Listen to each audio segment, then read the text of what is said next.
Are you having a hard time figuring out what to get Dad for Father's Day? You should check out Row 1 Brand's Vintage Pictorum Gallery. They have America's best sports art. With over 7,200 historic sports prints, you're assured to find something unique for Dad this Father's Day. Instead of a boring old tie, get him a historic baseball photo taken by Henry High Sandom at the historic Polo Grounds Stadium in New York City during the 1894 Temple Cup. Or, if he's an NFL buff, check out the 1963 vintage NFL poster. These are so good looking that you'll be amazed how they turn out. Shop now at sportshistorynetwork.com/row1 and save 15% off your order. This podcast is part of the Sports History Network, your headquarters for the yesteryear of your favorite sport. You can learn more at sportshistorynetwork.com. Hi, folks. Welcome again to another episode of Pro Football in the 1970s. I'm your host, Joe Zagorski. And this episode, we're going to be talking about Minnesota's most winnable Super Bowl. Now, every pro football fan knows that the Minnesota Vikings went to 4 Super Bowls during the 1970s. They lost them all. After each, the questions why they lost were flourishing. You heard excuses such as their front lines on offense and defense weren't strong enough or big enough, or their overall team speed wasn't fast enough or quick enough, or their play calling was abysmal, or they were unable to make adjustments at halftime, or they made far too many mistakes or committed far too many turnovers to win. Believe me, you heard it all, and Vikings fans from across the nation had good reasons to despair. This podcast addresses that despair, and we determine the one Super Bowl that the Vikings could have and possibly should have won, if only. That Super Bowl was Super Bowl IX versus the Pittsburgh Steelers in New Orleans' old Tulane Stadium on January 12, 1975. Now, the Steelers were brand new to the Super Bowl, making their very first appearance ever in the big game. For the Vikings, this would be their third appearance in the Super Bowl. Pittsburgh possessed a roster filled with young, aggressive players. Minnesota's players had many more years of experience, but they were older and slightly, just a little bit slower in several key spots than the Steelers. One most common denominator in all the Vikings Super Bowl losses were turnovers. Minnesota turned the ball over a total of 15 times in their 4 Super Bowl games. In Super Bowl IX, they committed 5 costly turnovers. Erase any 2 of them from the ledger, and the Vikings might have won Super Bowl IX. The mistakes were also highly visible in all of Minnesota's Super Bowls. One of their biggest mistakes in Super Bowl IX gave the Steelers their first points of the game. Vikings quarterback Fran Tarkenton and his running back Dave Osborne botched a handoff at the Minnesota 10-yard line. The ball bounced all the way back to the goal after it was inadvertently kicked by Pittsburgh defensive end L.C. Greenwood. Tarkenton recovered the ball 1 yard deep in the Viking end zone and was tagged down by Steeler defensive end Dwight White for a safety and a 2-0 Pittsburgh lead at halftime. Now, this was just the beginning of Minnesota's mistakes, however.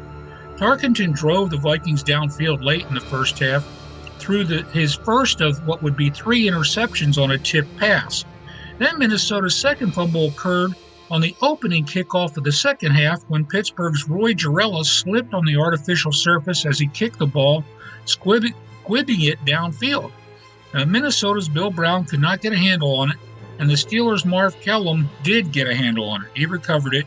4 plays later, the Steelers scored on a 9-yard Franco Harris sweep and a 9-0 Steelers lead. Now, at this time, the Vikings' play calling came into question. Minnesota could accrue only 17 total ground yards all game long in Super Bowl IX.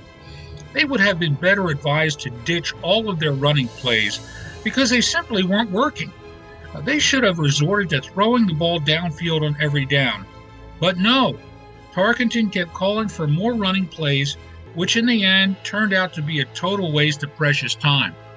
Late in the third quarter, another tipped Tarkenton pass resulted in another interception. And then midway through the fourth quarter, Minnesota tailback Chuck Foreman fumbled the ball on the Pittsburgh 5-yard line. They were 5 yards away from scoring a touchdown. And if they had scored that touchdown or even a field goal, That would have meant a lot to the Vikings' cause. One more Tarkington interception late in the game sealed up the Steelers' first ever Super Bowl victory, 16-6. Minnesota's third of 4 Super Bowl losses on that fateful day in New Orleans could have and possibly should have had a different ending.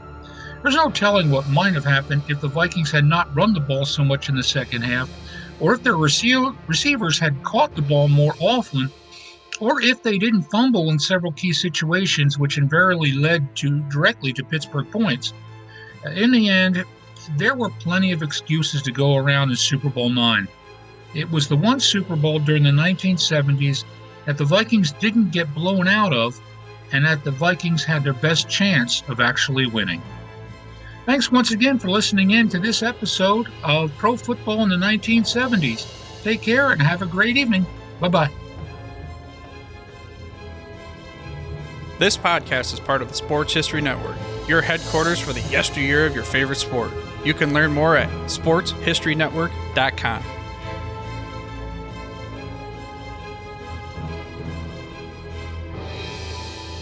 At the Sports History Network, we're all about sports yesteryear, and so we're so pleased to introduce you to Row One, an online memorabilia gallery and shop that brings your sports history to life anywhere. The Row One gallery includes over 5,200 gorgeously reproduced prints of team posters, game program covers, game tickets, advertisements, and more in baseball, pro and college football, pro and college basketball, and more. And any gallery item may be printed in a variety of sizes on wood, metal, canvas, acrylic, or poster paper.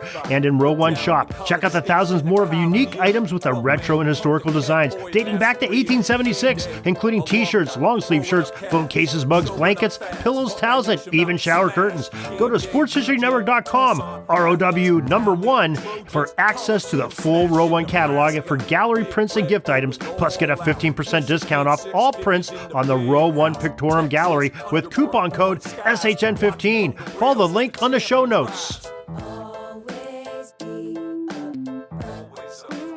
We here at the Sports History Network proudly partner with 26 podcasts, all revolving around the history of sports. But did you know that many of our hosts were sports history authors way before they started their shows? It's true.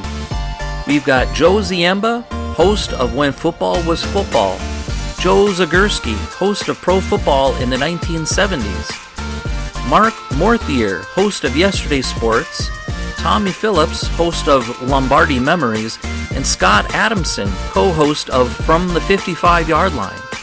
All these authors have many books for you to choose from.